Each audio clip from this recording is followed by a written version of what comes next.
truly love repeat customers. So I actually sold this truck, Mr. Shane Smith. God, I don't know how long has it been, Shane? 3, 4, 5 years ago. It's been a long time. Time flies by for sure.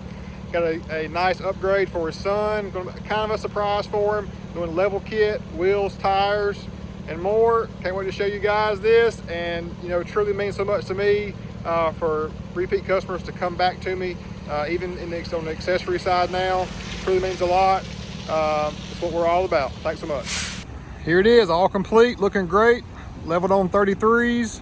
Shane, I know you're gonna love it, sir. So glad you came back to see us. I know the son's gonna love this as well. Fuel crank, 20x9, 0 offset. We got 305 5520 Toyo Open Country, AT3 tires.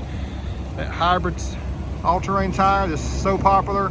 Mild to wild scale. We are tucked in nicely, so there should be no issues there whatsoever. But definitely a wider, more substantial stance.